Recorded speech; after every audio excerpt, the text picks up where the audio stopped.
संचार व्यवस्था। देखो तो क्या है संचार व्यवस्था? किसी एक स्थान से दूसरे स्थान तक संदेशों या सूचनाओं का किसी माध्यम के द्वारा आदान प्रदान ही क्या कहलाता है? संचार प्रणाली कहलाता है ना, यह संचार व्यवस्था कहलाता है। तो यह पूरी संचार व्यवस्था बेटा 3 पार्ट से मिलकर के बनी होती है, ठीक है। जो पहला पार्ट होता है उसको बोलते हैं ट्रांसमीटर, है ना, जिसको हम लोग बोलेंगे हिंदी में प्रेषित,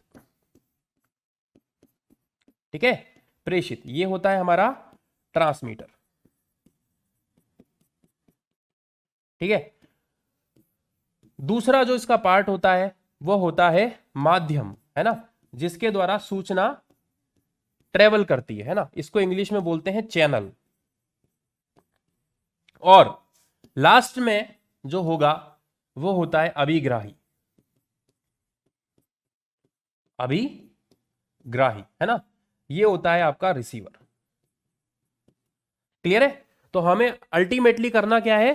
ट्रांसमीटर से रिसीवर तक किसी भी सूचना को, है ना, कोई भी इंफॉर्मेशन को ट्रांसमिट करना है तो हम किसी माध्यम के द्वारा भेजते हैं।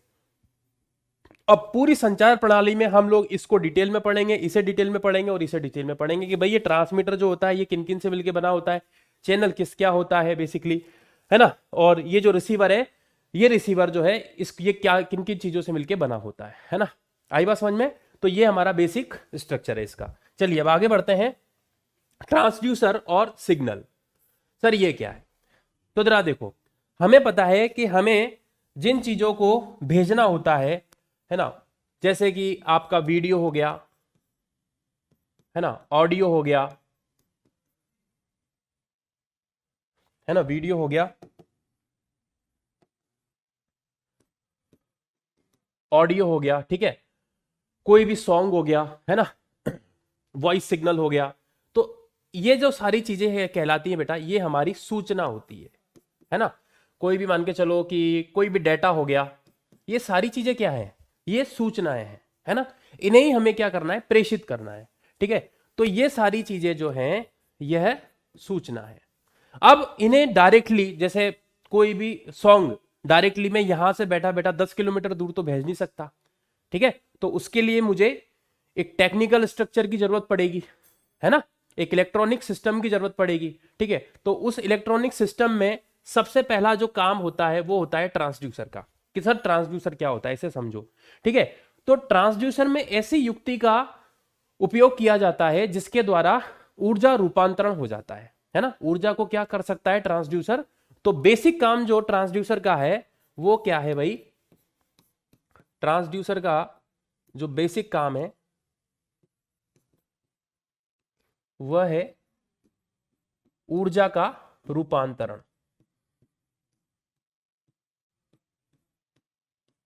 ऊर्जा का रूपांतरण, ऊर्जा को एक फॉर्म से दूसरे फॉर्म में परिवर्तित करना, है ना।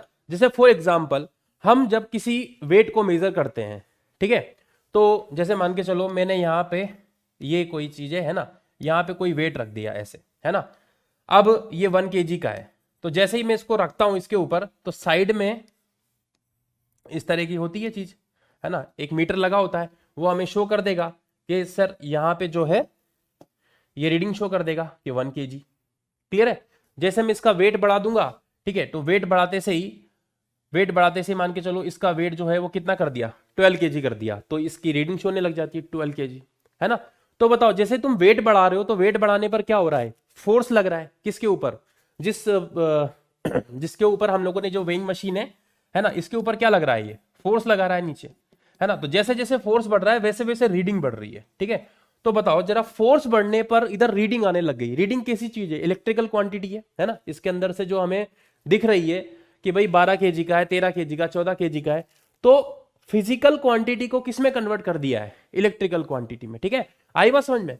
तो कोई भी फिजिकल क्वांटिटी को अगर इलेक्ट्रिकल क्वांटिटी में कन्वर्ट कर रहा है तो वही है हमारा ट्रांसड्यूसर। तो ये बेसिकली ऊर्जा रूपांतरण का काम करता है, ठीक है। तो इसकी डेफिनेशन को अगर हम लोग लिखें तो इसकी जो डेफिनेशन क्या है? ट्रांसड्यूसर ऐसी युक्ति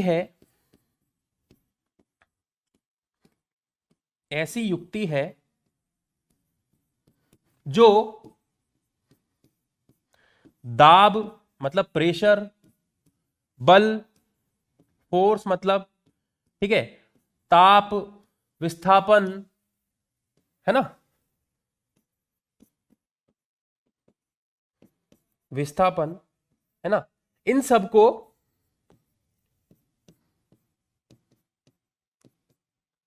इलेक्ट्रिकल क्वांटिटी में कन्वर्ट कर देती है। अब बताओ इलेक्ट्रिकल क्वांटिटी क्या होगी?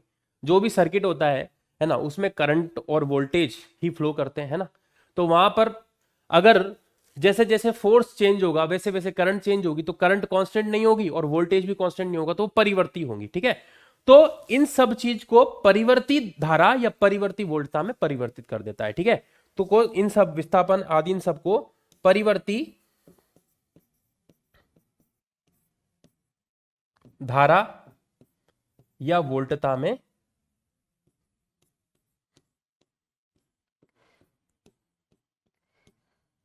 बदल देता है ना, या परिवर्तित कर देता है।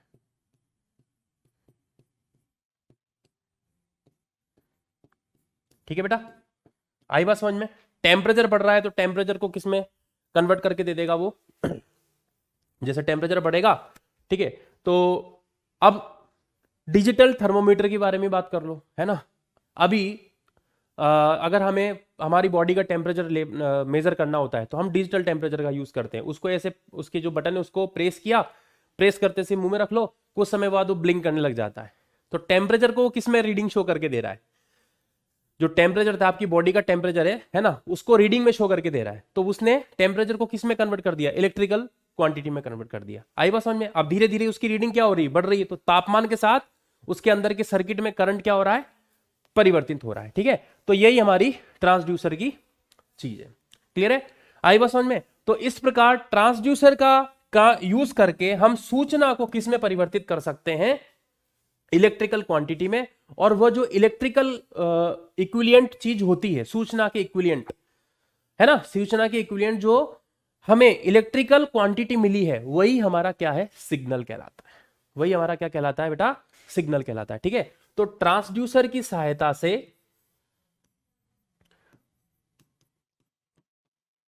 ट्रांसड्यूसर की सहायता से सूचना जो है इसे किसमें परिवर्तित करा जा सकता है? सिग्नल में परिवर्तित करा जा सकता है। किसमें परिवर्तित करा जा सकता है? सूचना को सिग्नल में परिवर्तित किया जा सकता है ना भाई? आई बात समझे? जैसे हम लोग यहां से कुछ भी बोल रहे हैं, है ना, कोई भी हमारा मैसेज सिग्नल है, ठीक है, कोई भी गाना चल रहा है, ठीक है, तो उसके करस्पॉन्डिंग वो गाना जब रिकॉर्ड हो रहा होता है, ठीक है, तो उसके करस्पॉन्डिंग जैसे माइक से हम गाना रिकॉर्ड करेंगे तो माइक से गाना रिकॉर्ड करते रहते हैं और साइड में तुमने देखा होगा इस तरीके की वेव बनी आती रहती है, ठीक है। तो वो वेव जो है वो क्या है? इलेक्ट्रिकल क्वांटिटी को रिप्रेजेंट कर रही है। वो बता रही है कि वो आपका सॉन्ग है वो सिग्नल में कन्वर्ट हो चुका है ना। वो सॉन्ग जो है वो किस में कन्वर्ट हो चुका है? सिग्नल में कन्वर्ट हो चुका। तो सिग्नल एक फिजिकल क्वांटिटी है और ये क्या है? सॉन्ग का सिग्नल है ना। सॉन्ग एक फिजिकल क्वांटिटी है और ये जो है ये सॉन्ग का ही क्या हो गया? सिग्नल हो गया। क्लियर है? ये आई और सोचो ये टाइम टी। क्लियर है बेटा? तो बेटा जैसे माइक में हम लोग बोलते हैं, है ना, तो क्या होता है माइक में बोलने पर? माइक में क्या होता है? कैपेसिटर लगा होता है, वेरिएबल, ठीक है। उसकी प्लेट्स जो हैं, जैसे जैसे हम बोलते हैं तो हमारा जो प्रेशर है उस प्रेशर की वजह से उसकी प्लेट्स के बीच कैपेसिटर चेंज होता है। अब जैसे जैसे सर्किट का कैपेसिटर अगर चेंज हो गया तो सर्किट में कैपेसिटर लगा है, कैपेसिटर चेंज हो जाएगा तो डेफिनेटली सर्किट के अंदर फ्लो करने वाली करंट भी क्या होगी? चेंज होगी। तो बात समझ में आई? ट्रांसड्यूसर क्या होता है और सिग्नल क्या होता है? तो सिग्नल क्या है? बेसिकली सूचना का कौन सा फॉर्म है? इलेक्ट्रिकल फॉर्म है, ठीक है। तो हम लोग अगर हिंदी भाषा में नॉर्मली अगर सिंपल लैंग्वेज में समझें तो सूचना बेसिकली क्या है? सॉरी, सिग्नल बेसिकली क्या है? सूचना का इलेक्ट्रिकल फॉर्म है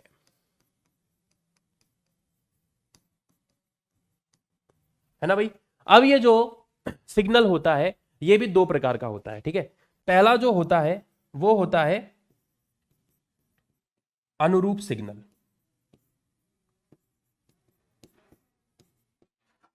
है ना। पहला जो होगा वो होता है अनुरूप सिग्नल, ठीक है, जिसको बोलते हैं एनालॉग सिग्नल।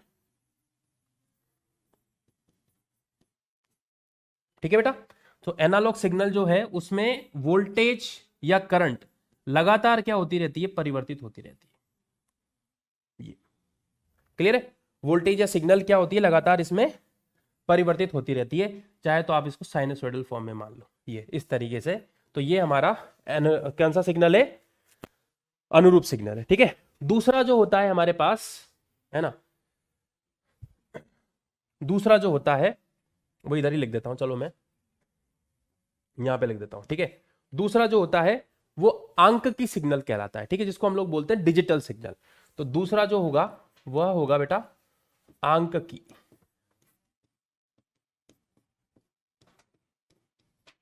जिसे कहा जाता है इंग्लिश में डिजिटल सिग्नल।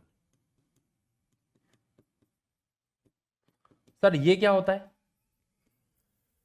डिजिटल सिग्नल क्या होता है? ठीक है, तो जरा आप ये चीज तो समझ ही गए होंगे, इसमें मिटा देता हूं।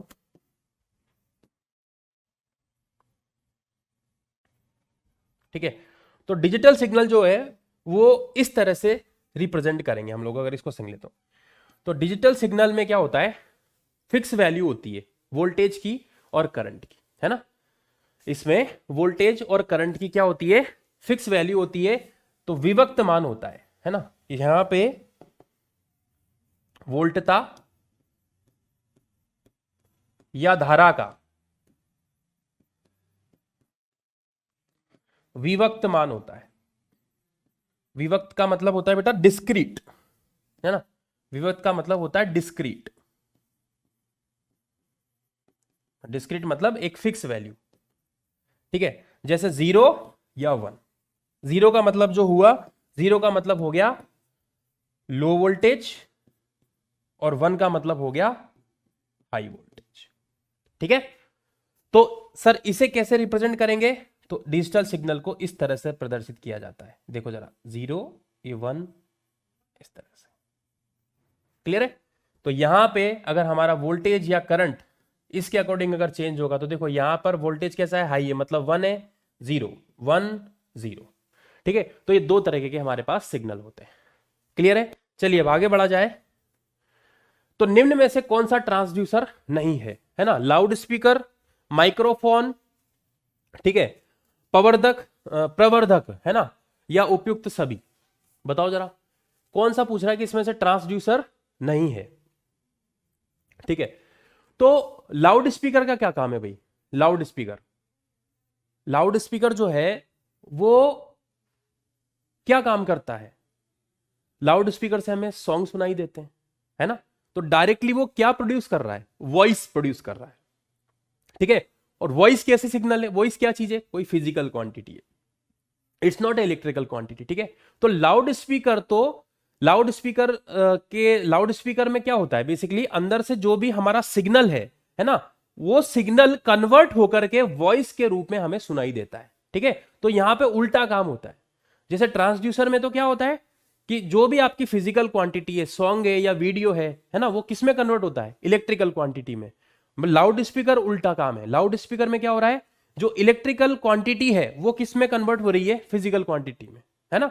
जो अंदर से सिग्नल है, जो भी इलेक्ट्रिकल सिग्नल है, लाउड स्पीकर के माध्यम से वो हमें किस में, आवाज में या गाने के रूप में सुनाई दे रहा है। ठीक है, तो it is a inverse transducer, it's not a transducer. ठीक है, तो इसमें कौन सा ऑप्शन करेक्ट आ जाएगा, हमारा क ऑप्शन। ठीक है, चलिए आगे बढ़ते हैं। अब ट्रांसड्यूसर एक ऐसी युक्ति है जो शक्ति को परिवर्तित करता है, आंकड़ों को एक स्थान से दूसरे स्थान तक भेजता है, ऊर्जा को एक रूप से दूसरे रूप में परिवर्तित करता है। ठीक है, तो ये बेसिकली ट्रांसड्यूसर जो है वो किसका काम करता है भाई, ऊर्जा रूपांतरण का, ऊर्जा रूपांतरण का, है ना। मैंने बताया ये, तो इसका ये ऑप्शन करेक्ट होगा, है ना। चलिए अब आगे बढ़ते हैं। संचार व्यवस्था के अवयव, है ना भाई। अब हम लोग इसके बारे में पढ़ेंगे कि देखो संचार व्यवस्था जो होती है पूरी, ठीक है, उसके अवयव क्या हैं। कहने का मतलब जो मैंने बताया था ना पहले, ट्रांसमीटर, फिर रिसीवर, और उसके बाद में बीच में जो मीडियम है, ठीक है, वो सब उसमें क्या क्या होता है। तो सूचना स्रोत, है ना, जो भी सूचना हमें दे रहा है, सबसे पहले तो, है ना, सूचना स्रोत में कुछ भी हो सकता है ना। सूचना स्रोत में क्या है, कुछ भी हो सकता है, जैसे सॉन्ग हो गया या जो भी वो वीडियो सिग्नल है, कुछ भी है ना। वो जो है वो किसको जाता है, प्रेषित को जाता है। वो किसको जाता है बेटा, प्रेषित को जाता है। प्रेषित का मतलब क्या हुआ, ट्रांसमीटर को जाएगा, ठीक है। तो प्रेषित को जाएगा, प्रेषित के बाद में वो किसको जाएगा, चैनल को जाएगा, प्रेषित के बाद में वो किसके जाएगा, चैनल को जाएगा। तो सबसे पहले बात कर लेते हैं प्रेषित की, ठीक है। तो जो सबसे पहले बात की जाए प्रेषित की, तो देखो प्रेषित का क्या काम होता है, प्रेषित का काम होता है जो सूचना, जो सिग्नल, सूचना किसमें संदेश जो है, संदेश सिग्नल को रिसीव करना है ना, ये जो संदेश सिग्नल है, इस संदेश सिग्नल को रिसीव करना और रिसीव करके इसे चैनल तक पहुंचाना, ठीक है। तो ये जो प्रेषित है ये भी हमारे तीन चीजों से मिलकर बना होता है। सबसे पहला होता है इसमें मॉड्यूलक, है ना, उसके बाद में होता है प्रवर्धक, ठीक है, और उसके बाद में इसमें यूज करते हैं हम लोग एंटीना का, ठीक है। तो सबसे पहले सिग्नल जो है प्रेषित में मॉड्यूलक के पास जाता है ना। मॉड्यूलक का क्या काम होता है ये हम लोग आगे पढ़ेंगे। देखो, तो किसी लो फ्रीक्वेंसी सिग्नल को हाई फ्रीक्वेंसी सिग्नल में जो कन्वर्ट करता है वो मॉड्यूलक होता है, ठीक है।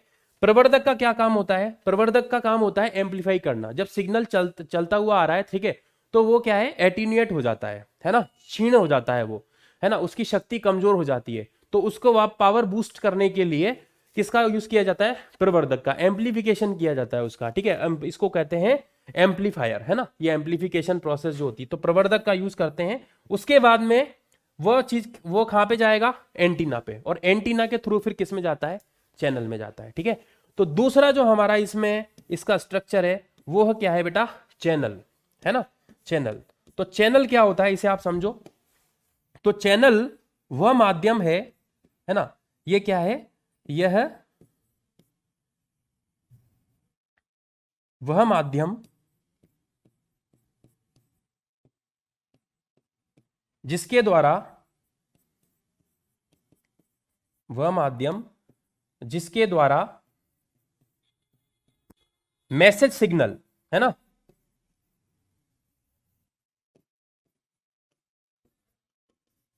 मैसेज सिग्नल ट्रांसमीटर से कहां तक, रिसीवर तक, रिसीवर तक पहुंचता है ना, रिसीवर मतलब अभिग्राही तक पहुंचता है, ठीक है। जैसे फॉर एग्जांपल केबल हो गया, है ना, ऑप्टिकल फाइबर केबल हो गई, है ना, इधर से आपका जो फ्री स्पेस हो गया, है ना, इलेक्ट्रोमैग्नेटिक वेव जो है वो ट्रेवल करती करके जब एक दूसरे से दूसरी जगह जाती है तो किसका सहारा लेती है, फ्री स्पेस का, है ना, हमारा वातावरण जो है उसके थ्रू भी क्या होती है, ट्रांसमिट होती है, ठीक है। तो फ्री स्पेस हो गई, कोई भी केबल हो गया, है ना, ये सारी चीजें जो है, पुराने टाइम पे टेलीफोन की जो वायर लाइन होती थी वो सब हो गई, ये सारे वो है माध्यम है जिसके द्वारा सिग्नल ट्रांसमिट होता है। इसके बाद में अभिग्रहित सिग्नल, है ना, उसके बाद में जो सिग्नल, ये तो प्रेषित सिग्नल हो गया। अब जो सिग्नल है जिसे रिसीवर रिसीव करेगा वह अभिग्रहित सिग्नल कहलाता है बेटा, ठीक है। वो कौन सा सिग्नल कहलाता है, अभिग्रहित, है ना। ट्रांसमीटर के बाद में चैनल के थ्रू ये किस पर पहुंच गया, अभिग्राही पे। तो तीसरा जो इसका पार्ट होता है वो होता है अभिग्राही, और जो अभिग्राही होता है देखना जरा वो किस किस से मिलके बना होता है ना। अभिग्राही यहां पे सबसे पहले अभिग्राही को एंटीना से मिलके बना होगा, है ना। तो सबसे पहले सिग्नल अभिग्राही के एंटीना पे पहुंचता है, जैसे प्रेषित जो है प्रेषित के एंटीना से ट्रांसमिट होता है, अभिग्राही के एंटीना से क्या होता है, ग्रहण होता है ना। अगर कैसा कम्युनिकेशन हो रहा है हमारा, वायरलेस कम्युनिकेशन हो रहा है तब उस केस में तो एंटीना के बाद में यहां पर जो यूज करते हैं वही प्रवर्धक का, और उसके बाद में फिर वी मॉड्यूलक।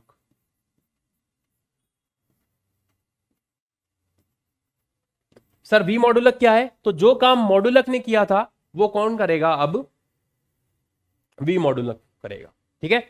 तो वी मॉड्यूलन में क्या होगा कि जैसे लो सिग्नल को हायर फ्रीक्वेंसी सिग्नल में कन्वर्ट करके ट्रांसमिट कर देते हैं, ठीक है, तो फिर वहां से उसको एक्सट्रैक्ट करने की जो प्रोसेस है वो क्या है, आपकी वी मॉड्यूलन है। और उसके बाद में उस सिग्नल को संदेश सिग्नल में परिवर्तित करके और किसको, जो भी सूचना जिसके पास पहुंच रही है उसको पहुंचा दिया जाता है, ठीक है। साथ में जब ये पूरी प्रोसेसिंग होती रहती है ना, जब सिग्नल का ट्रांसमिशन होता है तो बीच में नॉइस भी आती है भाई, ठीक है। नॉइस अपने क्या चीज है, नॉइस वो अनवांटेड सिग्नल है जो हमारी पूरी जो प्रक्रिया है ना, तो जो हमारा जो मेन सिग्नल जो चैनल के द्वारा ट्रांसमिट हो रहा है ना, जो मेन सिग्नल चैनल के द्वारा ट्रांसमिट हो रहा है, उसमें ये नॉइस जाकर के क्या हो जाती है, मिक्स हो जाती है, ठीक है, और उसकी जो क्वालिटी है उसे खराब कर देती है, ठीक है। तो वो जो बाहरी सिग्नल जो हमारी क्वालिटी खराब कर रहे हैं सिग्नल की, वो ही क्या कहलाती है, रव या नॉइस कहलाती है, ठीक है। इसमें एक और चीज का यूज किया जाता है वो होता है रिपीटर, ठीक है, पुनर्वर्धक, है ना। तो रिपीटर का मतलब देखो क्या होता है कि जब सिग्नल इस तरीके से ट्रेवल करता जाता है तो उसकी स्ट्रेंथ कम होती चली जाती है ना, मतलब वो एटीन्यूएट होता चला जाता है, क्षीण होता चला जाता है, ठीक है। तो जगह जगह क्या लगाए जाते हैं, रिपीटर लगाए जाते हैं, जो उनको उसकी स्ट्रेंथ को वापस फिर क्या करते हैं, अच्छा बनाते हैं, ठीक है, और उसके बाद में फिर वो रिसीवर पे पहुंचता है, ठीक है। चलिए अब आगे बढ़ा जाए, संचार के ढंग, है ना। अब जरा देखो इसमें संचार के जो ढंग होते हैं उसे आप देख लो क्या होता है। तो दो तरीके से ट्रांसमिशन होता है बेटा, एक होता है बिंदु से बिंदु ट्रांसमिशन, ठीक है, पॉइंट टू पॉइंट कम्युनिकेशन, ठीक है। तो एक जो पहला है वो है बिंदु से बिंदु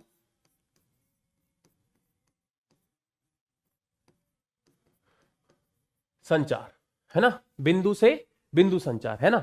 सर ये इसका एग्जाम्पल बताओ, तो जैसे टेलीफोन हो गया, है ना, telephone, mobile communication, telephone communication, ठीक है। तो ये जो एग्जाम्पल्स हैं इसके, जैसे टेलीफोन हो गया, है ना। सर आज के जमाने का कोई एग्जाम्पल बता दो, तो व्हाट्सएप, है ना। हमारा मैसेज अगर किसी पर्टिकुलर पर्सन को व्हाट्सएप के थ्रू भेजते हैं, ठीक है, तो वो पॉइंट टू पॉइंट कम्युनिकेशन है, ठीक है। आई बात समझे। दूसरा जो है, दूसरा इसका जो प्रकार होता है वो होता है प्रसारण। प्रसारण, प्रसारण का मतलब ब्रॉडकास्ट।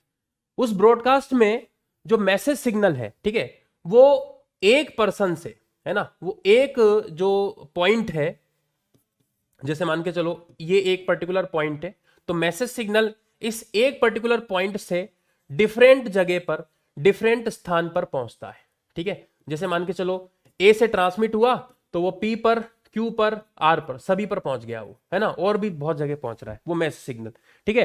तो बिंदु से बिंदु में पॉइंट टू पॉइंट कम्युनिकेशन है, एक बंदे से दूसरे बंदे तक पहुंचेगा सिग्नल, ठीक है। और इसमें प्रसारण में जो भी सिग्नल है उसका ब्रॉडकास्टिंग होती है ना, सब देख सकते हैं उसको, ठीक है।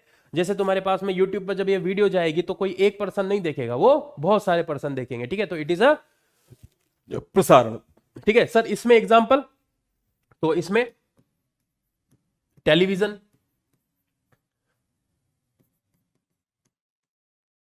ठीक है, जो टेलीविजन होता है उसमें क्या होता है, प्रसारण जो होता है वो सभी लोगों के लिए होता है।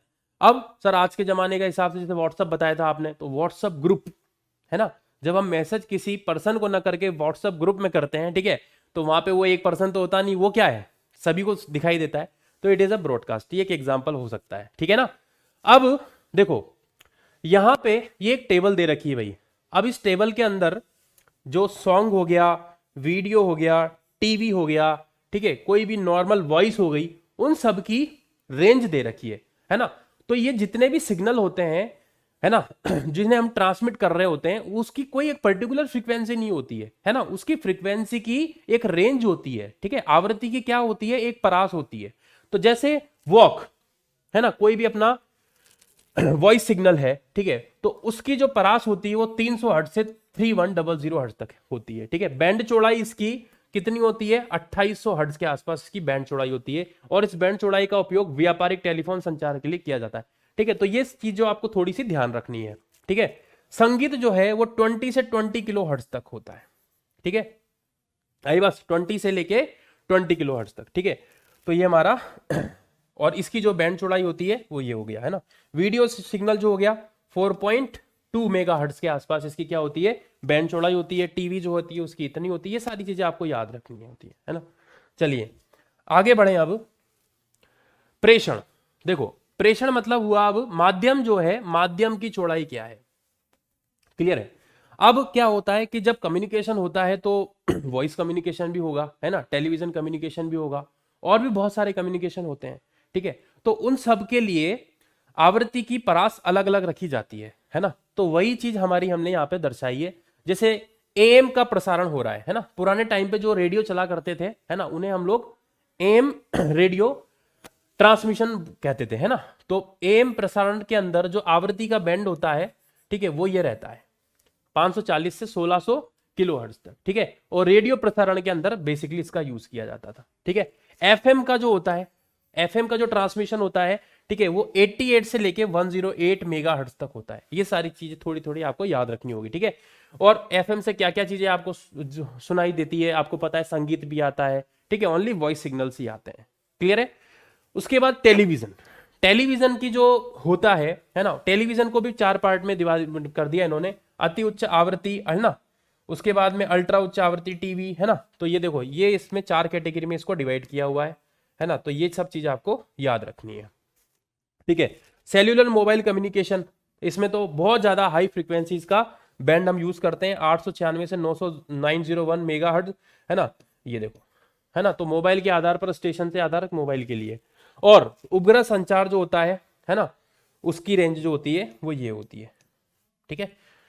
आई बात समझ में। तो जो मेगाहर्ट्ज की रेंज में आ गया, ठीक है, और अच्छी खासी उसकी जो वैल्यू आ गई टेलीविजन कम्युनिकेशन में। सेल्यूलर मोबाइल कम्युनिकेशन में है ना 3 डिजिट कम्युनिकेशन हो गया ये। और ये जैसे इसको हम लोग 0.9 0.84 से लेके 0.935 गीगाहर्ट्ज तक है ना। तो ये टेबल जो है थोड़ी सी आप याद रखना इनकी वैल्यूज को, है ना। चलिए आगे बढ़ते हैं हम। एंटीना, एंटीना भाई क्या है एंटीना? तो एंटीना के माध्यम से क्या होता है, विद्युत चुंबकीय तरंगों को उत्सर्जित किया जाता है और अभिग्रहित किया जाता है, ठीक है। तो इसके माध्यम से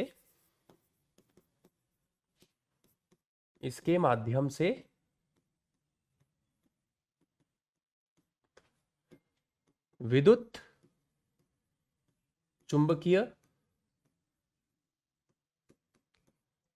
तरंगों को उत्सर्जित या अभिग्रहित किया जाता है, ठीक है बेटा। एंड किसके माध्यम से? एंटीना के माध्यम से। जैसे सोचो इस साइड ट्रांसमीटर है ना, और ये ट्रांसमीटर का एंटीना है। फिर इसके यहां पे जैसे सोचो ये कोई रिसीवर है ना, और ये रिसीवर का एंटीना है।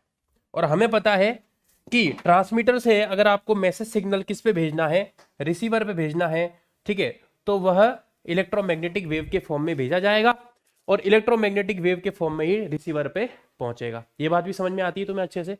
बिल्कुल, ठीक है। तो ट्रांसमीटर के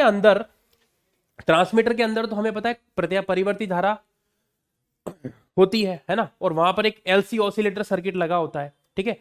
तो एलसी ऑसिलेटर सर्किट के अंदर जो ऊर्जा होती है, उसी ऊर्जा को हम लोग एंटीना के माध्यम से किसके रूप में? विद्युत चुंबकीय तरंग के रूप में उत्सर्जित कर देते हैं, ठीक है। तो जिसके थ्रू ये बाहर निकलती है बेटा, है ना, ट्रांसमीटर से जिसके थ्रू ये विद्युत चुंबकीय तरंगे बाहर निकलती है, वही क्या है? एंटीना है, ठीक है। तो रिसीवर साइड, ट्रांसमीटर साइड वाला ये जो एंटीना है, ये क्या करता है? ये जो उच्च आवृत्ति की है ना, ये क्या करता है? उच्च आवृत्ति की जो धारा है, उच्च आवृत्ति की जो धारा होती है, ठीक है, उसे किस में परिवर्तित कर देता है? ये विद्युत चुंबकीय तरंग में, ठीक है, विद्युत चुंबकीय तरंग में। इसी प्रकार रिसीवर साइड क्या होगा? रिसीवर साइड विद्युत चुंबकीय तरंग को क्या किया है? ग्रहण किया है, ठीक है। तो रिसीवर साइड विद्युत चुंबकीय तरंग जो है, इसे ग्रहण करके ये और किस में परिवर्तित कर देता है? उच्च आवृत्ति की धारा में, है ना। रिसीवर में क्या होती है फिर? इसको विद्युत चुंबकीय तरंग को ले लेता है ना, और उसको धारा में परिवर्तित कर देता है, उच्च आवृत्ति धारा में। तो बात समझ में आई है ना। चलिए, अब ये 2 टाइप का होगा। पहला जो होता है वो होता है हर्ट्ज एंटीना।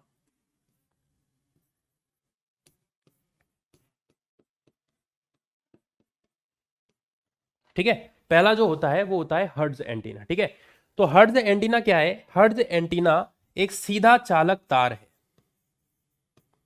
है ना, ये सिंपल एक सीधा चालक तार होता है, ठीक है, और जिसकी जो लंबाई होती है वो λ/2 होती है, और इसे ग्राउंड के साथ कनेक्ट नहीं किया जाता है ना, और इसे हम लोग भू संपर्कित नहीं करते हैं, ठीक है। तो हम लोग इसमें यह भी लिखेंगे कि हर्ट्ज एंटीना को, जो हर्ट्ज एंटीना होगा उसे भू संपर्कित नहीं करते,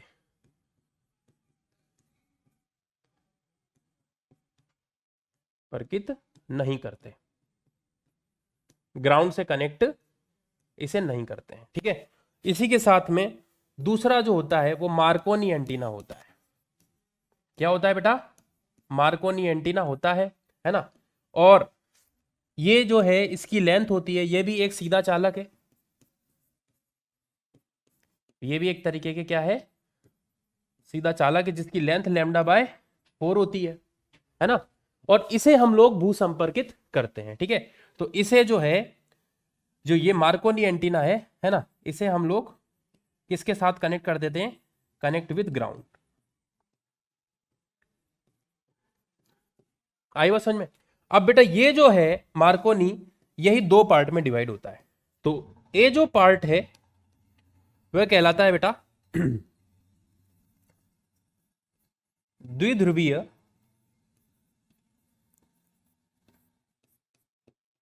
एंटीना, है ना, जिसको हम लोग डाइपोल एंटीना भी कहते हैं, ठीक है ले। और यह सर्वदिशात्मक होता है, ओमनी डायरेक्शनल, है ना, सभी दिशा में सिग्नल को प्रसारित भी कर सकता है और अभिग्रहित भी कर सकता है, ठीक है। तो ये इस तरह से मान के चलो है हमारा कोई एंटीना, तो सारे डायरेक्शन में सिग्नल को प्रसारित कर सकता है। दूसरा जो होता है इसका टाइप, वो होता है डिश एंटीना,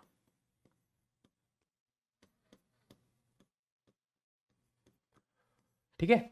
दूसरा जो होता है वो क्या होता है? डिश एंटीना होता है, ठीक है बेटा। तो डिश एंटीना जो है ये वही है जो हमारे घरों में डिश टीवी वगैरह हम लोग यूज करते हैं, ठीक है। तो इसमें क्या होता है, इसमें इस तरह से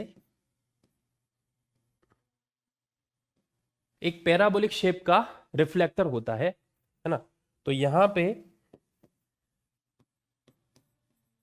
यह एक क्या है? पैराबोलिक रिफ्लेक्टर, है ना। तो कोई भी जो मैसेज वेव्स से या इलेक्ट्रोमैग्नेटिक वेव जब आती है तो इस रिफ्लेक्टर से रिफ्लेक्ट होके, है ना, और यहां पे इस जगह इसके फोकस पे एक एलिमेंट हम लोग लगाते हैं जिसे बोलते हैं एक्टिव एलिमेंट,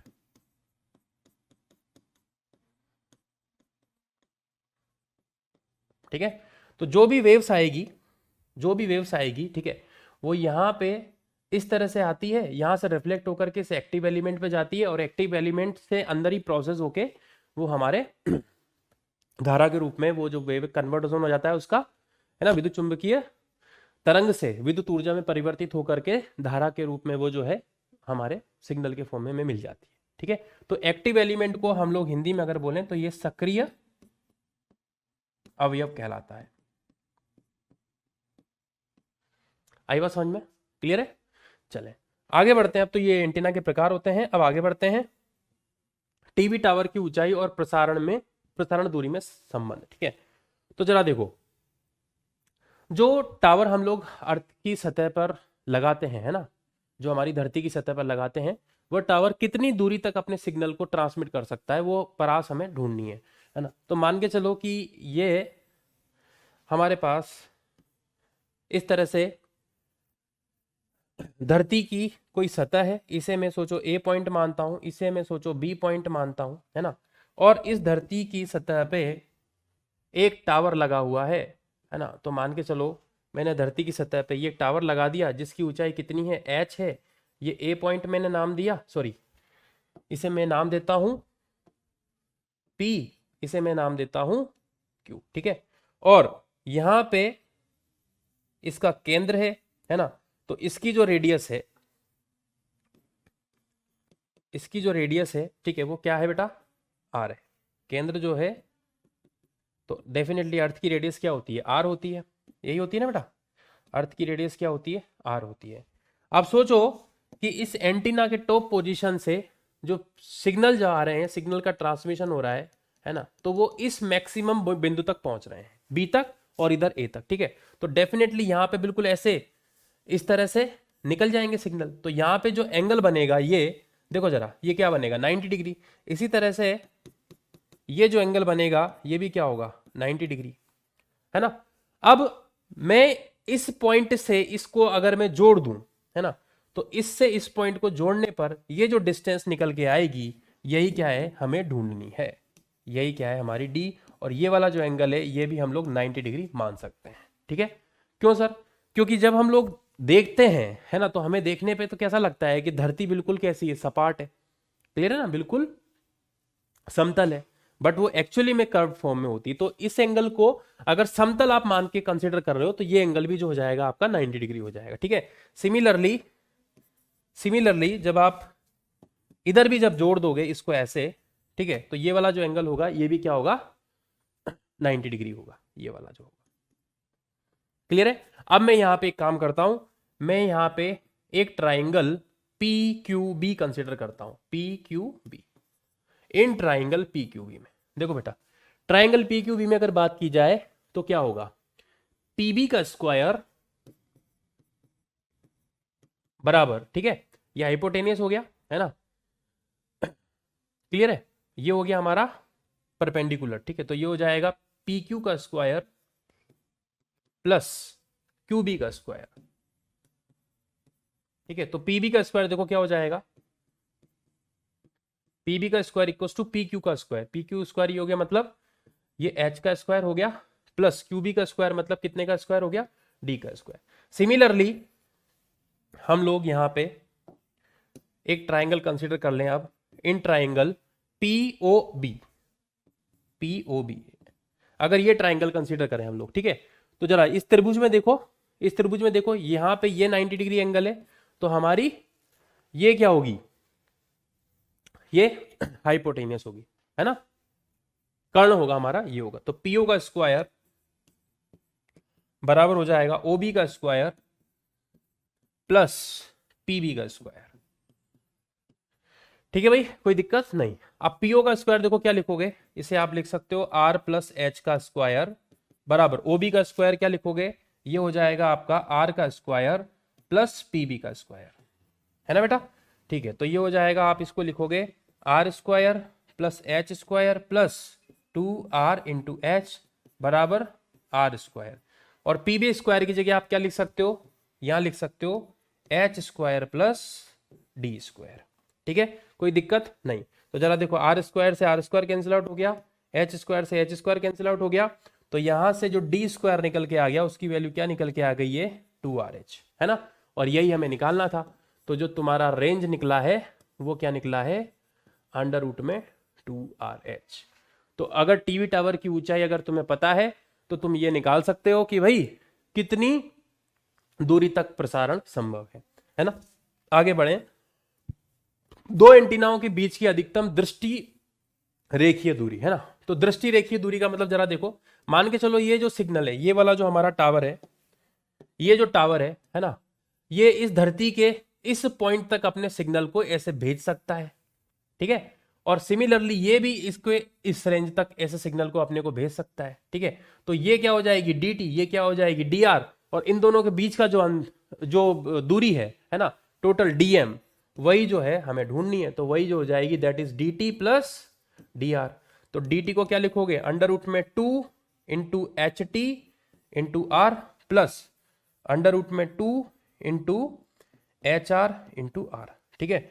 तो यहां से ये आ जाएगा अंडर रूट में 2r अंडर रूट में H T plus under root में एच आर, ये आपका अधिकतम दृष्टि रेखीय दूरी निकल के आई, ठीक है बच्चा। चलो आगे बढ़ते हैं। अब पृथ्वी के किसी स्थान पर एक टीवी प्रेषण टावर की ऊंचाई दे रखी है, वो 245 मीटर दे रखी है, ठीक है। अधिकतम दूरी इस टावर के प्रसारण पहुंचेगा, ठीक है। तो एच दे रखा है तुम्हें, एच कितना दे रखा है बेटा, 245 मीटर। अब तुम्हें डी निकालना है, तो डी बराबर क्या हो जाएगा, अंडर रूट में 2HR। तो ये जो वैल्यू आ जाएगी वो आ जाएगी 2H कितना हो जाएगा 245, और रेडियस क्या हो जाएगी 6400 किलोमीटर, है ना।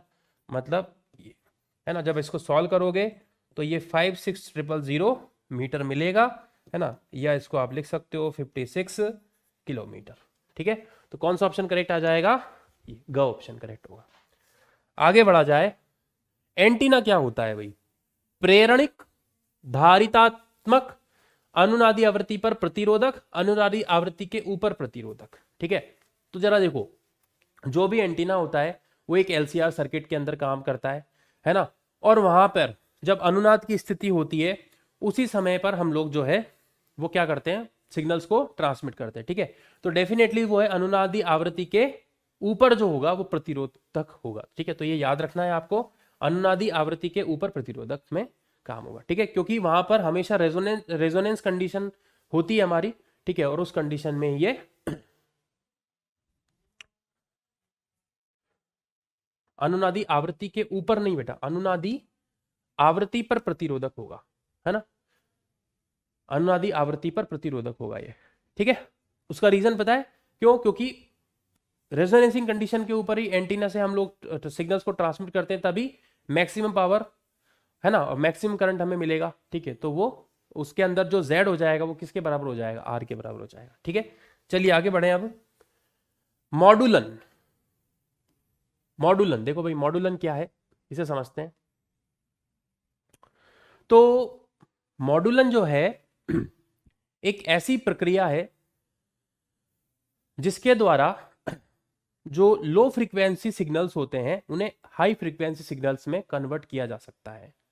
ठीक है, और सर इसकी जरूरत क्यों पड़ती है, सबसे पहले हम लोग ये देख लेते हैं कि भाई इसकी आवश्यकता क्यों पड़ी, है ना।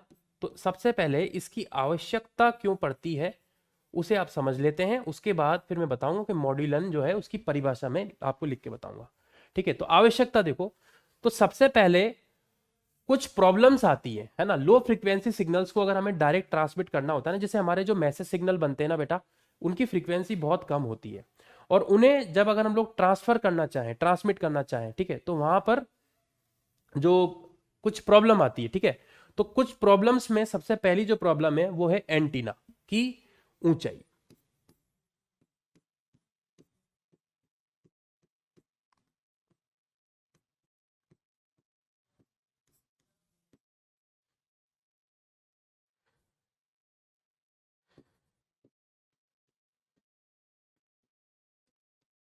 ठीक है, जैसे मान के चलो, हमें पता है कि सर एंटीना की जो ऊंचाई होती है ना, वो λ/4 ये हम लोग लेंगे। क्लियर है, और अगर फ्रीक्वेंसी अगर कम है तो लैम्डा कैसा होगा, बहुत ज्यादा होगा। लैम्डा अगर ज्यादा होगा तो हाइट जो हो जाएगी एंटीना की बहुत ज्यादा हो जाएगी, और वो सुइटेबल नहीं होती है ना। फॉर एग्जाम्पल मान के चलो कि आपने जो फ्रीक्वेंसी ले रखी है वो 20 किलो हर्ट्ज ले ली है जैसे। ठीक है, तो 20 किलो हर्ट्ज पे आप अगर लैम्डा निकालोगे तो लैम्डा देखो क्या हो जाएगा, लैम्डा जो हो जाएगा 20 किलो हर्ट्ज पे, या 30 किलो हर्ट्ज ले लो। ठीक है, हमने यहाँ पे मान के चलो 30 किलो हर्ट्ज ले लिए, तो लैम्डा जो हो जाएगा इट इज व्हाट, C/F, है ना। So it is 3 × 10⁸ and divided by 3 into frequency क्या है 30 किलो हर्ट्ज, है ना, तो ये हो जाएगी 30 × 10⁻3। क्लियर है बेटा, चलिए, तो ये जो वैल्यू निकल के आ जाएगी आपकी वो आ जाएगी 10⁵, है ना, 10⁵ मीटर लैम्डा। ठीक है, अब λ/4 अगर आप निकालोगे जब यहां से, ठीक है, तो ये आ गया तुम्हारा, एक सेकेंड जरा, 10⁴ मीटर, 10⁴ मीटर।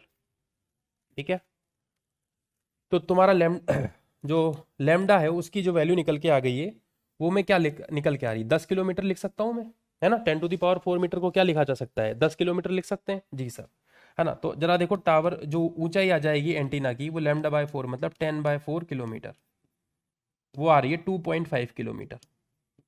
अब बताओ इतने ऊंचाई का एंटीना कोई बना सकता है क्या, नहीं ना। ठीक है, तो 2.5 किलोमीटर, या अगर हम लोग यहाँ पर फ्रीक्वेंसी जो है और अगर थोड़ी कम ले लेंगे तो एंटीना की जो हाइट है, मतलब किलोहर्ट्ज की रेंज में लेने पर सुइटेबल हाइट नहीं मिल पाती है हमें, ठीक है। तो ये एक सबसे बड़ी प्रॉब्लम है, ठीक है। दूसरी जो इसके अंदर जो प्रॉब्लम आती है वह आती है एंटीना द्वारा विकिरित प्रभावी शक्ति का कम होना।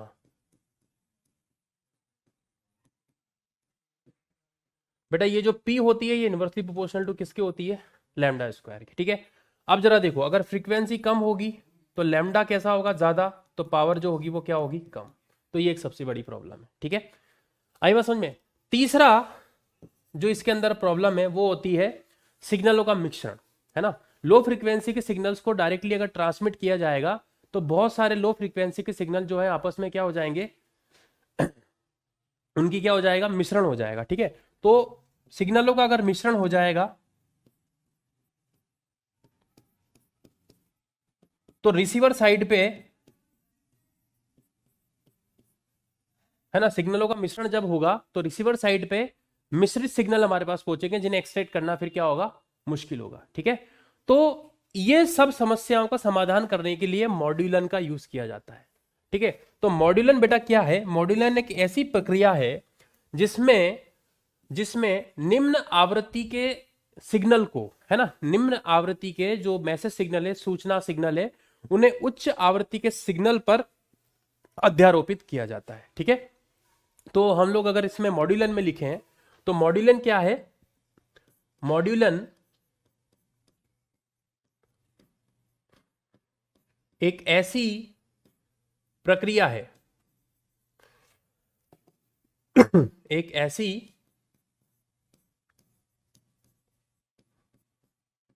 प्रक्रिया है जिसमें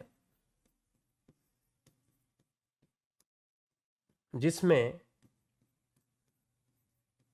निम्न आवृत्ति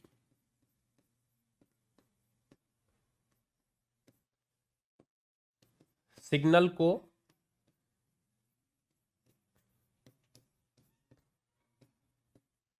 उच्च आवृत्ति सिग्नल पर अध्यारोपित किया जाता है।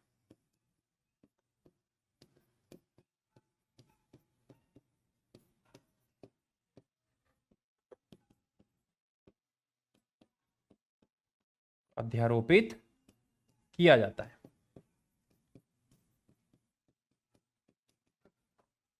ठीक है। आई बात समझ में। जैसे अगर लो फ्रीक्वेंसी सिग्नल है ना, उसे हम लोग डायरेक्टली ट्रांसमिट नहीं कर सकते। जैसे फॉर एग्जांपल सोचो, अगर मैं आप ही से बोलूं कि जाओ 10 किलोमीटर की दूरी तय करके आओ, ठीक है। आप में से कोई स्ट्रांग अगर होगा तो डेफिनेटली वो 10 किलोमीटर दौड़ के और वापस आ जाएगा। फिर बाद में अगर मैं आपसे कोई जाओ 100 किलोमीटर दौड़ के आओ, ठीक है, तो आपके लिए असंभव हो जाएगा। फिर आप क्या मांगोगे कि सर कोई व्हीकल दे दो, है ना, कोई साधन दे दो, तो आसानी से 100 क्या 500 किलोमीटर भी जाके आ सकते हैं, ठीक है। तो क्या हुआ, साधन पर आप बैठे और बैठ के आप जितनी भी दूरी तक आपको जा सकते थे वहां पे ट्रेवल करके आ गए। तो सिमिलरली यहाँ पे भी यही होता है ना। क्यों, क्योंकि जब आप व्हीकल पे बैठ जाते हो तो आपकी जो एनर्जी लॉस नहीं होता है, आराम से व्हीकल आपको लेके चला जाता है। तो इसी तरीके से हाई फ्रीक्वेंसी सिग्नल जो है वो उसकी जितनी ज्यादा फ्रीक्वेंसी होगी ना, वो उतनी दूरी तक, है ना, मतलब काफी लंबी दूरी तक सिग्नल को बिना उसकी स्ट्रेंथ को कम किए ले जा सकता है, ठीक है। तो ये हमारा मॉड्यूलन की मेन प्रक्रिया होती है कि लो फ्रीक्वेंसी सिग्नल को हाई फ्रीक्वेंसी सिग्नल में, सिग्नल के ऊपर अध्यारोपित किया जाता है, सुपर इंपोज किया जाता है, देन उसे ट्रांसमिट किया जाता है, ठीक है। चलिए, तो जरा देखो, सबसे पहला होता है हमारा आयाम मॉड्यूलन, ठीक है। तो आयाम मॉड्यूलन में क्या होता है तो मॉड्यूलन का मतलब तो समझ में आया ही सही। लो फ्रीक्वेंसी सिग्नल जो होगा उसे हाई फ्रीक्वेंसी सिग्नल पे हम लोग क्या करते हैं, अध्यारोपित करते हैं और फिर ट्रांसमिट करते हैं। तो जो लो फ्रीक्वेंसी सिग्नल होता है वो हमारा मैसेज सिग्नल होता है बेटा, ठीक है। जो लो फ्रीक्वेंसी सिग्नल होता है वो हमारा मैसेज सिग्नल होता है, ठीक है। तो जरा देखो, मैसेज सिग्नल को हम लोग क्या बोलते हैं, मॉड्यूलक सिग्नल, ठीक है। तो जो हमारा मैसेज सिग्नल होगा,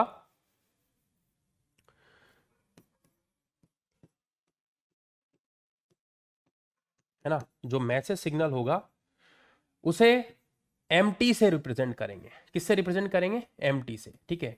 और ये हो जाएगा आपका am sine of omega mt, यही आपका क्या है, मॉड्यूलक सिग्नल है। ये जो मॉड्यूलक सिग्नल है यही मैसेज सिग्नल है, ठीक है। तो इसका जो आयाम है वो देखो कितना है, AM है, और ये मैं मान रहा हूं -AM, इसके बीच में ये ऑसिलेट कर रहा है ना। उसके बाद में जिस सिग्नल पे हम इसे अध्यारोपित करते हैं वो वाहक तरंग कहलाती है। क्या कहलाती है, वाहक सिग्नल, है ना, कैरियर सिग्नल या वाहक तरंग, ठीक है। इसका जो एम्पलीट्यूड होता है वो होता है AC, इसका जो एम्पलीट्यूड होता है वो क्या होता है, AC, ठीक है। इसको हम लोग यहां रिप्रेजेंट करेंगे, तो जो वाहक तरंग है उसे प्रदर्शित करते हैं CT के द्वारा, और ये हो जाता है AC sine of omega CT। क्या हो जाता है, AC sine of omega CT, ठीक है। और जब बेटा, जब यही ये मैसेज सिग्नल इसके ऊपर अध्यारोपित हो जाता है ना, जब ये इसके ऊपर अध्यारोपित हो जाता है, ठीक है, तो रिजल्टेंट जो सिग्नल बनता है ना, वो बनता है हमारा मॉड्यूलित सिग्नल। क्या बनता है वो, मॉड्यूलित सिग्नल, और इसे हम लोग यहां पर रिप्रेजेंट करते हैं CMT से। तो CMT बराबर जो हो जाएगा वो हो जाएगा आपका A sine of omega CT। Clear है। आयाम मॉड्यूलेशन में क्या होगा, आयाम मॉड्यूलेशन में जो कैरियर सिग्नल है ना, कैरियर सिग्नल के ऊपर जब हम लोग इस सिग्नल को सुपर इंपोज करेंगे, ठीक है, तो जो मॉड्यूलेट सिग्नल मिलेगा, ठीक है, उसका आयाम हमारे मॉड्यूलक सिग्नल के आयाम के अकॉर्डिंग क्या होगा, परिवर्तित होगा, ठीक है। जरा देखो यहां पे आप देखो, सबसे पहले आयाम कैसा है, इसका 0 है, तो उस समय मॉड्यूलेट जो सिग्नल है उसका आयाम भी क्या है, 0 है। इस पोजिशन पर हमारा जो मैसेज सिग्नल है उसका जो आयाम है वो कैसा है, मैक्सिमम है, ठीक है। तो जो हमारा मॉड्यूलित सिग्नल बना है इसका आयाम यहां पर जाकर के देखो कैसा बन गया है, मैक्सिमम हो गया है, ठीक है। आई बात समझ में। इस पोजीशन पे जा रहा, देखो यहां पे हमारा जो आयाम है, ठीक है, वो कैसा हो गया है, माइनस, ठीक है, लो हो गया है। तो इसके करस्पॉन्डिंग यहां पे जो हमारा मैसेज सिग्नल है उसका जो आयाम हो जाएगा वो कैसा हो जाएगा, न्यूनतम हो जाएगा, ठीक है। तो इस तरीके से ये हमें जो मिला है ये आयाम मॉड्यूलित सिग्नल मिला है, जिसे हम लोग इस तरह से रिप्रेजेंट करेंगे। क्लियर है बेटा। अब इसका जो आयाम है वो किसके अकॉर्डिंग चेंज हो रहा है, मॉड्यूलिक सिग्नल के अकॉर्डिंग चेंज हो रहा है, ठीक है। तो इसका जो आयाम है उसे प्रदर्शित किया जाता है A बराबर AC प्लस MT, A बराबर AC प्लस MT, ठीक है। आई बात समझ में। तो ये है हमारा मॉड्यूलन, आयाम का मॉड्यूलन। अब हम लोग इसका व्यंजक भी लिख सकते हैं, ठीक है। तो आगे है मॉड्यूलित सिग्नल का व्यंजक, ठीक है। तो मॉड्यूलित सिग्नल जो हमारे पास निकल के आया CMT, ठीक है बेटा, उसकी वैल्यू क्या निकल के आ गई, उसकी वैल्यू निकल के आ गई AC plus MT sine of omega CT, ठीक है, यही निकल के आ रही थी। जरा देखो A sine of omega CT, A की जगह AC plus MT sine of omega CT लिख सकते हैं। अब जरा देखो इसकी जो फ्रीक्वेंसी है वो क्या है, ओमेगा C, और ये जो रिजल्टेंट हमारी जो आयाम मॉड्यूलित सिग्नल बना है इसकी फ्रीक्वेंसी भी क्या है, ओमेगा C। केवल ये जो है मॉड्यूलिंग सिग्नल, मॉड्यूलिक सिग्नल, उसकी फ्रीक्वेंसी क्या है, ओमेगा M है ना। तो जरा देखो यहां से CMT ये हो जाएगा।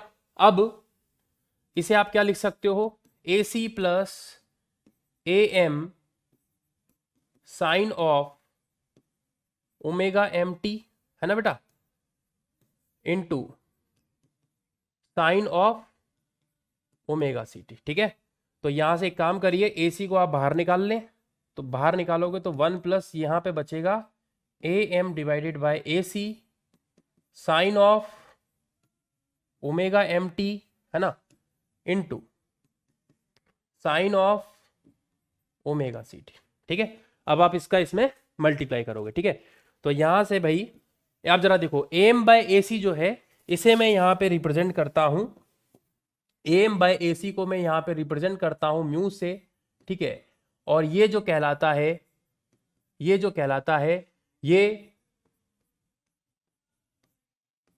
मॉड्यूलक गुणांक कहलाता है।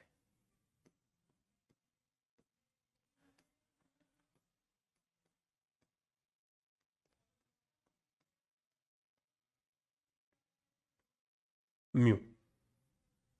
ठीक है बच्चों, ये चीज आपको याद रखनी है, मॉड्यूलेशन इंडेक्स। ठीक है, म्यू। तो हम लोग यहां पे अब क्या लिख सकते हैं, जरा देखो, AC आपका बाहर है, यहां बचेगा 1 plus mu sign of omega MT, है ना, इनटू बाहर क्या है, साइन ऑफ ओमेगा CT। ठीक है, अब अंदर मल्टीप्लाई कर दो, तो ये हो जाएगा AC, यहां हो जाएगा साइन ऑफ ओमेगा CT, है ना। अब यहां पे जब आप मल्टीप्लाई करोगे, ठीक है, तो ये हो जाएगा आपका sine of omega MT sine of omega CT। ठीक है बेटा, तो क्या हम लोग यहाँ पे 2 sin C 2 sin D वाली इक्वेशन यूज कर सकते हैं? तो एक काम करते हैं, इसका 2 का ऊपर नीचे मल्टीप्लाई कर देते हैं, है ना। तो ये 2 sin है, साइन भी बन गया, तो हम लोग लिख सकते हैं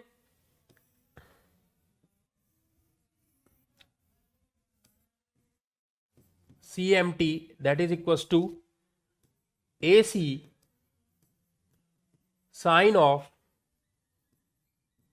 ओमेगा CT, है ना, प्लस ये हो जाएगा आपका 1/2 साइन ऑफ सॉरी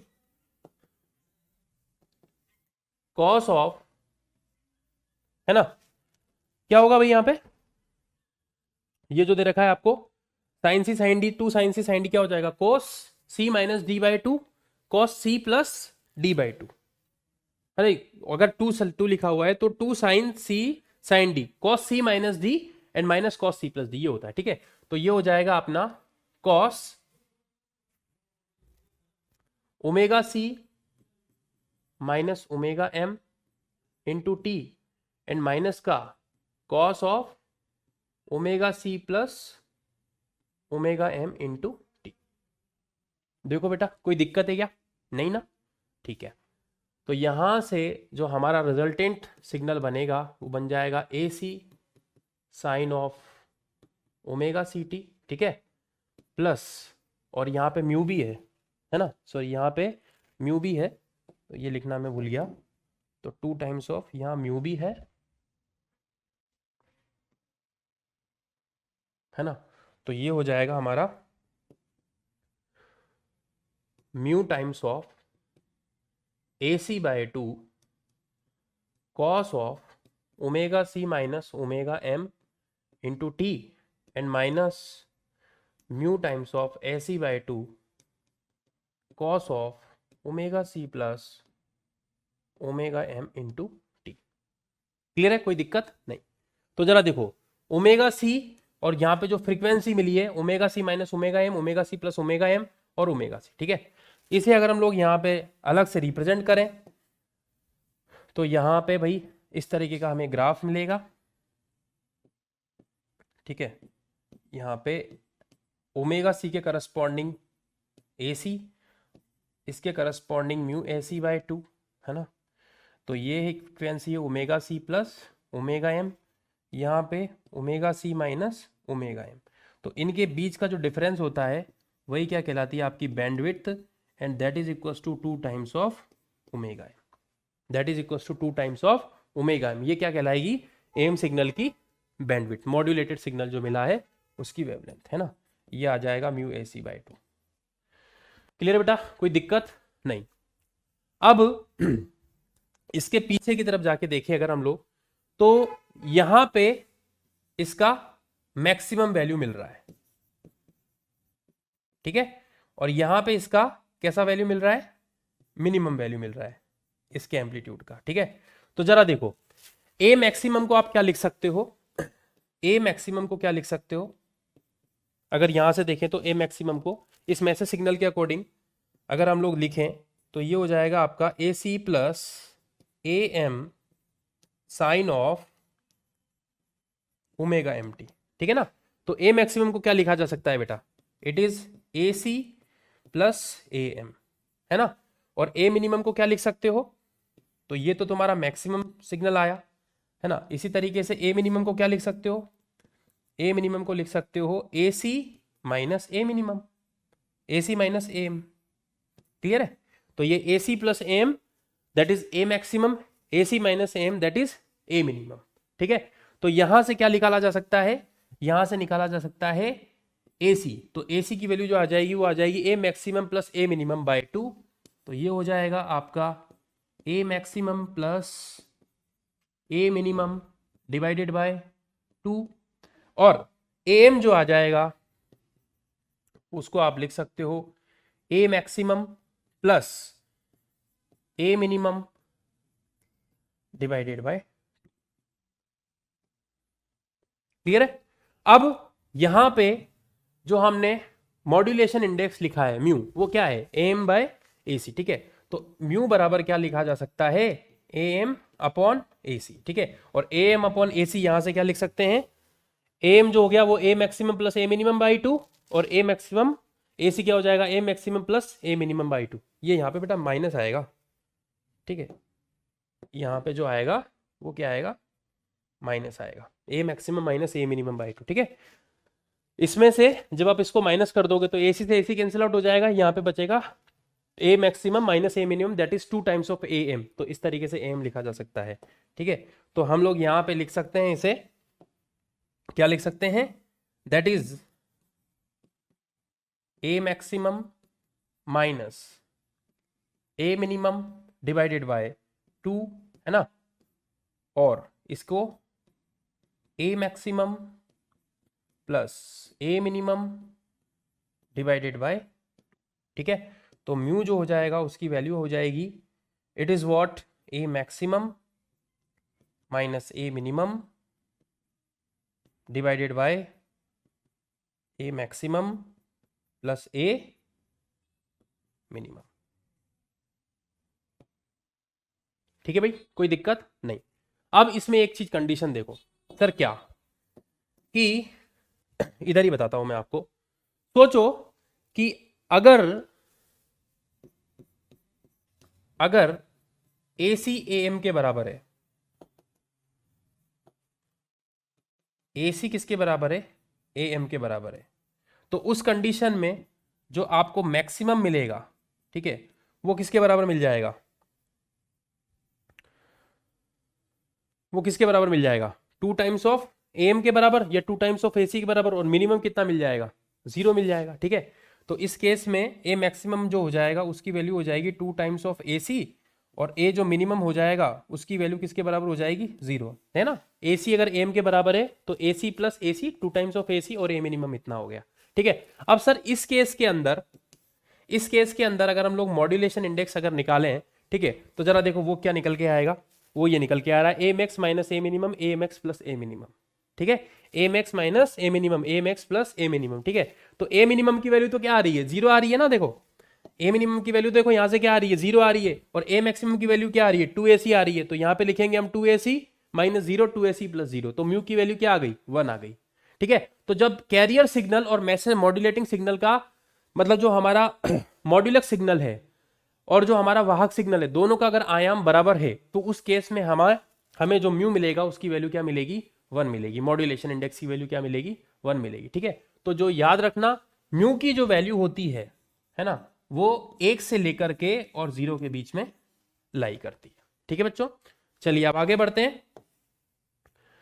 अब है वी मॉड्यूलन, है ना। तो ये जो मॉड्यूलेशन सिग्नल, जो मॉड्यूलन हुआ है ना, जब ये मॉड्यूलेटेड वेव जब कहां पर पहुंचती है, रिसीवर पर पहुंचती है। ठीक है, तो रिसीवर से वापस मैसेज सिग्नल को एक्सट्रैक्ट करने के लिए जिस प्रक्रिया का यूज किया जाता है, वो प्रक्रिया क्या कहलाती है, वी मॉड्यूलन कहलाती है ना। जिसको इंग्लिश में बोलते हैं डी मॉड्यूलेशन, है ना। मॉड्यूलक को बोलते हैं, मॉड्यूलन को बोलते हैं मॉड्यूलेशन, और वी मॉड्यूलन को बोलते हैं डी मॉड्यूलेशन। ठीक है, तो क्या होता है, मॉड्यूलेटेड सिग्नल से मतलब मॉड्यूलक सिग्नल से, है ना। तो यहां पे वी मॉड्यूलन का मतलब क्या है, मॉड्यूलित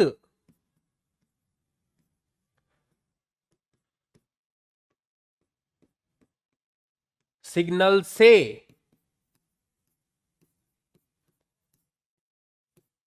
मॉड्यूलक सिग्नल को अलग करना,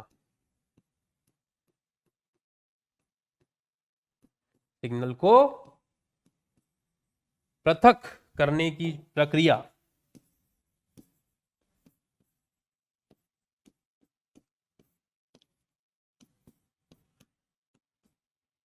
प्रक्रिया ही क्या कहलाती है, विमॉड्यूलन कहलाती है। ठीक है, तो हमारे भी ये हमारा मॉड्यूलेटेड वेव निकल के आ रही है ना।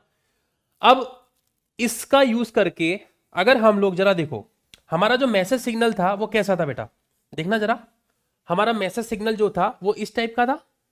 ठीक है, आई बात समझ में, और इसके एम्पलीट्यूड के अकॉर्डिंग ही इसने अपने आप को चेंज किया है ऐसे। तो अगर इसका ये वाला जो पार्ट है, ये जो मॉड्यूलेटेड वेव है, इसका ये वाला पार्ट अगर किसी तरीके से ट्रैक कर लिया जाए, ठीक है, इसका ये वाला पार्ट ही किसी तरीके से ट्रैक कर लिया जाए, ठीक है, तो हम जो है हमारा ओरिजिनल सिग्नल क्या कर सकते हैं, एक्सट्रैक्ट कर सकते हैं। ठीक है, तो इसका जो ये एनवेलप बना है ना भाई, इसे हम लोग ट्रैक करने के लिए डायोड का यूज करते हैं। किसका यूज करते हैं, डायोड का, है ना। तो दिष्टकारी जो है, दिष्टकारी क्या करता है, दिष्टकारी की सहायता से इसका एनवेलप जो है ना, उसको हम लोग क्या कर सकते हैं, पृथक कर सकते हैं। ठीक है, वो एक प्रक्रिया होती है, और इस तरीके से पृथक करके हम हमारा जो ओरिजिनल सिग्नल है वो इस तरीके से पृथक निकाल सकते हैं। ठीक है, तो ये जो हो गया, ये हमारा क्या हो गया है, ओरिजिनल मैसेज सिग्नल। ठीक है, तो दिष्टकारी जो होगा, दिष्टकारी क्या होता है, दिष्टकारी की एक क्वालिटी होती है कि वो करंट सिर्फ यूनिडायरेक्शनल चलाता है, एक ही दिशा में करंट फ्लो कराता है। ठीक है, तो जो पॉजिटिव साइकिल है उसमें वो करंट को फ्लो कराएगा, नेगेटिव साइकिल में क्या करेगा, स्टॉप कर देगा। आई बात समझ में, कोई दिक्कत नहीं। तो इस तरीके से उसका उपयोग करके हम लोग इसे विमॉड्यूलेट कर सकते हैं। आगे बढ़े जाए। अब नेक्स्ट है आयाम मॉड्यूलन में मॉड्यूलन सूचकांक जो होता है उसकी वैल्यू कहां से कहां तक लाई करती है, 0 से लेके 1 तक। ठीक है, तो ये जो वैल्यू है 0 से लेके कहां तक, 1 तक लाई करती है, ये आपको पता होना चाहिए, है ना। आगे बढ़ा जाए। आवृत्ति मॉड्यूलन, देखो आवर्ती मॉड्यूलन क्या, आवृत्ति मॉड्यूलन में वाहक तरंग की जो आवृत्ति है वो मॉड्यूलक सिग्नल की ताक्षणिक मान के अनुसार परिवर्तित होती है। ठीक है, तो जिस प्रकार हमने आयाम मॉड्यूलन में क्या पढ़ा था कि जो वाहक तरंग होती है उसकी जो उसका जो एम्पलीट्यूड है वो मॉड्यूलक सिग्नल के एम्पलीट्यूड के अकॉर्डिंग वेरी कर रहा था। ठीक है, तो यहां पर क्या है, उसकी जो मॉड्यूलक जो हमारी वाहक तरंग की आवृत्ति है वो मॉड्यूलक सिग्नल के अकॉर्डिंग वेरी करेगी। जैसे यहां पर मॉड्यूलक सिग्नल का आयाम कैसा है, मैक्सिमम है ना, और यहां पर उसका आयाम देखो कैसा है, -am है। ठीक है, तो इस पॉइंट पर देखोगे तो इस पॉइंट पर यहां से देखो आवृत्ति बढ़ रही है एट दिस पोजीशन, इस पोजीशन के करस्पॉन्डिंग यहां पर देखोगे तो यहां पर ओमेगा जो होगा, ठीक है, वो कैसा हो जाएगा, मैक्सिमम हो जाएगा। क्लियर भाई, यहां देखोगे इस जगह तो देखो -am है, तो इस जगह अगर आप देखोगे तो यहां पर देखोगे बेटा तो इस जगह ओमेगा जो हो जाएगा वो कैसा हो जाएगा, मिनिमम हो जाएगा।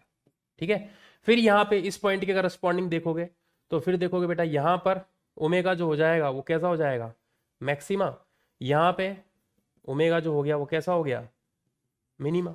क्लियर है, तो इस तरीके से इसकी आवृत्ति में क्या हो रहा है, परिवर्तन हो रहा है। तो मान के चलो वाहक तरंग जो है उसकी आवृत्ति ओमेगा सी है, इसकी आवृत्ति क्या है, ओमेगा एम है, और इसकी क्या है, ओमेगा है। ठीक है, तो ओमेगा और ओमेगा सी में जो अंतर होता है ना, इसलिए हम लोग आवृत्ति विचलन बोलते हैं। क्या बोलते हैं बेटा, आवृत्ति विचलन। ठीक है, तो ये जो होता है ओमेगा माइनस ओमेगा सी होता है, और ये डायरेक्टली प्रोपोर्शनल टू किसके होगा, मैसेज सिग्नल के। ठीक है, तो यहां से इसकी जो वैल्यू निकल के आएगी डेल की, वो आएगी k इंटू एम टी, के कॉन्स्टेंट। ठीक है, कोई दिक्कत नहीं। तो यहां से डेल बराबर k, है ना, और मैसेज सिग्नल को क्या लिखोगे आप, A M sine of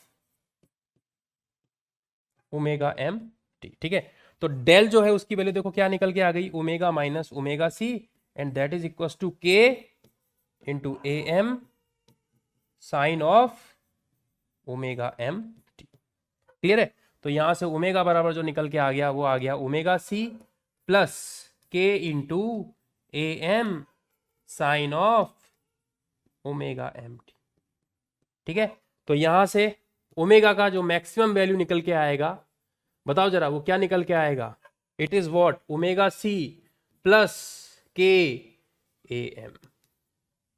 sir कैसे, क्योंकि एम साइन ओमेगा टी की जो वैल्यू आप अगर +1 लोगे, ठीक है, तो उस केस में मैक्सिमम मिलेगा, अगर -1 लोगे तो ये क्या मिल जाएगा, मिनिमम मिल जाएगा, तो ये हो जाएगा ओमेगा सी।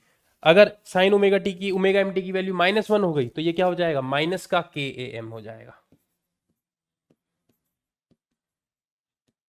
ठीक है, तो इन दोनों के बीच में इसकी फ्रीक्वेंसी वेरी करेगी और ये हमारा एफएम सिग्नल बन जाएगा, ये हमारा एफएम सिग्नल बन जाएगा। ठीक है भाई, चलिए आगे बढ़ा जाए। अब विद्युत चुंबकीय तरंगों का संचरण, जो विद्युत चुंबकीय तरंगे जो होती है ना, उसका संचरण कितने प्रकार से हो सकता है। तो पहला होता है बेटा भू चुंबकीय संचरण, ठीक है, ग्राउंड वेव प्रोपेगेशन। ठीक है, तो इसमें जरा देखो, इसमें क्या है, इसमें इस तरीके से हमारी पृथ्वी जो है ना, तो यहाँ पे एक साइड ट्रांसमीटर टावर होता है, एक साइड इस साइड जैसे अगर कोई रिसीवर टावर होता है ना, यहाँ पे इस तरीके से अगर कोई रिसीवर टावर होता है। ठीक है, तो जो तरंगे हैं है ना, वो पृथ्वी की दिशा के सॉरी पृथ्वी के धरातल के अनुरूप है ना, पृथ्वी की धरातल के अनुदिश, अनुरूप नहीं अनुदिश है ना, गति करते हुए कहां पर पहुंचती है, रिसीवर पर पहुंचती है। ठीक है, तो ये वाले जो प्रोपेगेशन है यही हमारा क्या है, भू तरंगीय संचरण कहलाता है। ठीक है, इसके अंदर हम जो फ्रीक्वेंसी 1.5 मेगाहर्ट्ज से कम फ्रीक्वेंसी वाले सिग्नल्स को ही ट्रांसमिट कर सकते हैं। ठीक है, ज्यादा दूरी तक हम लोग इसे ट्रांसमिट नहीं कर सकते। रीजन क्यों, क्योंकि ये पृथ्वी के जो सतह है उसके समीप जो है ट्रेवल करता है, और पृथ्वी की जो सतह है वो कैसी है, कर्व्ड है ना, वक्र के उसमें है फॉर्म में, इसलिए वो ज्यादा दूरी तक ट्रेवल नहीं कर सकते, ये सिग्नल कम दूरी तक ट्रेवल कर सकते हैं। ठीक है, साथ ही साथ ये जो सिग्नल है जब ये ट्रेवल कर रहे होते हैं, ठीक है, तो यहां पे पृथ्वी द्वारा ही इनके सिग्नल का कुछ पार्ट का अवशोषण हो जाता है ना, है ना, पृथ्वी द्वारा ही अवशोषण हो जाता है। ठीक है, तो ये ग्राउंड वेव प्रोपेगेशन होता है। अब होता है व्योम तरंग संचरण, है ना, स्काई वेव प्रोपेगेशन। ठीक है, देखो तो इसका इस प्रोपेगेशन में, व्योम तरंग संचरण में हम लोग किसका यूज करते हैं, आयन मंडल का यूज करते हैं। किसका यूज करते हैं, आयन मंडल का यूज करते हैं। ठीक है, इसमें आयन मंडल का यूज करते हैं। सर कैसे यूज करेंगे आयन मंडल का, जो जरा देखो, मान के चलो ये हमारी पृथ्वी की सतह है ना, पृथ्वी की सतह के ऊपर यहाँ पे F1 F2 है ना, E डी ई, इस तरह से हमारा ऊपर ये जो आयन मंडल है, ठीक है बेटा, ये हमारा आयन मंडल है।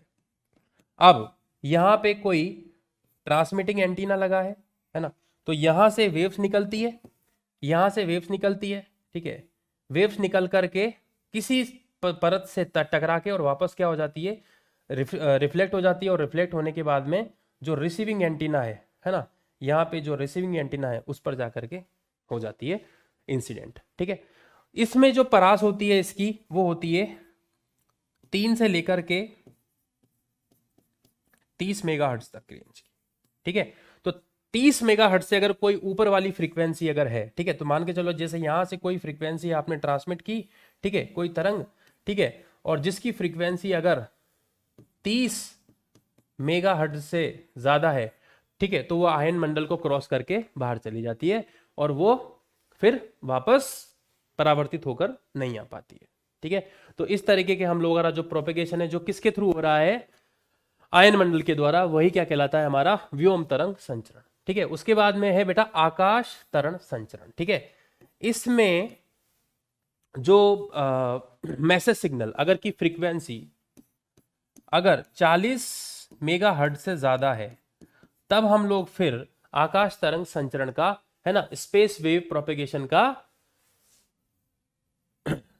यूज करते हैं। किसका, स्पेस वेव प्रोपेगेशन का। ठीक है, तो इसमें क्या होता है, धरती की किस सतह से, है ना, धरती की किसी सतह से एक सैटेलाइट पर, है ना, ये क्या है हमारा उपग्रह, है ना, कृत्रिम उपग्रह। ठीक है, तो यहां पे मैसेज सिग्नल सेंड किया जाता है, यहां से मैसेज सिग्नल सीधे सेंड किया जाता है एक लाइन में। ठीक है, और जो रिसीविंग एंटीना है, मैसेज सिग्नल, है ना, उपग्रह से परिवर्तित होकर के मैसेज सिग्नल कहां पर पहुंचता है, रिसीविंग एंटीना पे पहुंचता है। ठीक है, तो इस प्रकार का जो संचरण है ना, इसे हम लोग दृष्टि रेखिक संचरण भी कहते हैं।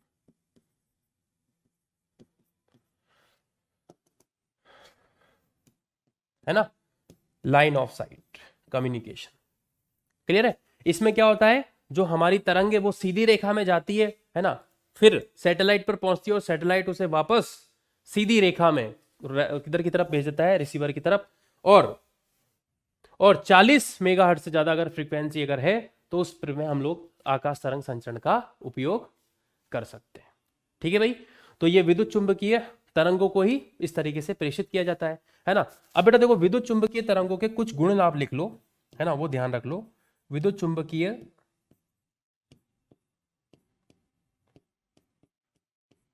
तरंगों के कुछ गुण हैं जो आप याद रखें, है ना। पहला गुण तो ये कि विद्युत चुंबकीय तरंगे इलेक्ट्रिक फील्ड और मैग्नेटिक फील्ड से इफेक्टेड नहीं होती है। ठीक है ना, तो विद्युत चुंबकीय तरंग जो होती है, विद्युत चुंबकीय तरंग, है ना, वो चुंबकीय क्षेत्र और विद्युत क्षेत्र से अप्रभावी होती है।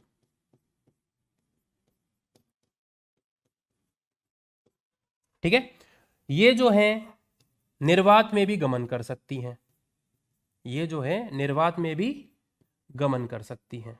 ठीक है, और जितनी भी प्रॉपर्टीज हो, जितनी भी क्या वेव की वो के साथ इंसिडेंट होते हैं, जैसे रिफ्लेक्शन, है ना, परावर्तन, अपवर्तन, व्यतिकरण, ध्रुवीकरण, है ना, ये सारी चीजें जो हैं ये अपनी शो करती है। ठीक है, तो रिफ्लेक्शन हो गया, है ना, रिफ्रैक्शन हो गया,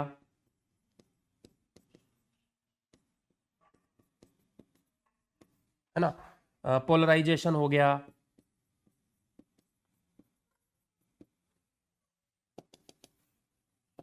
है ना बेटा, पोलराइजेशन हो गया, इधर से व्यतिकरण, है ना, व्यतिकरण, इंटरफेरेंस, ये सब चीजें जो है ये प्रदर्शित करती है। ठीक है, और फ्री स्पेस में किसकी स्पीड से चलती है, लाइट की स्पीड से चलती है। ठीक है, तो ये सारी चीजें जो हैं इसके विद्युत चुंबकीय तरंगों के गुण हैं जो थोड़े से आपको याद रखने हैं। ठीक है, चलिए आगे बढ़े। अब रेडियो तरंगों का वर्गीकरण, है ना, रेडियो तरंगों का वर्गीकरण भाई इस तरीके से किया गया है, अति लघु तरंगे, है ना, अति लघु आवृत्ति। अति लघु आवृत्ति जो होती है वो 10 से 30 की रेंज में होती है। ठीक है, और इसका परास इतना होता है, लंबी दूरी के तक संचार में इसका यूज किया जाता है ना। 30 से 300 मेगाहर्ट्ज जो है ना, इसकी जो आवृत्ति होती है ना, ये लघु आवृत्ति होती है। लघु आवृत्ति की जो तरंगे होती है ना, नो संचालन में इसका यूज होता है ना। टेलीफोन के अंदर जो यूज होता है वो 300 से 3000 किलोहर्ट्ज का यूज होता है। क्लियर है, इनको बोलते हैं हम लोग माध्य आवृत्ति। उच्च आवृत्ति जो होती है वो 3 से 30 मेगाहर्ट्ज तक होती है, ये दूर संचार में इसका यूज किया जाता है। ठीक है, अति उच्च आवृत्ति वो 30 से 300 मेगाहर्ट्ज तक, ये कम दूरी तक संचार में, टेलीविजन, है ना, संचार में, राडार, टेलीविजन संचार में इसका यूज होता है।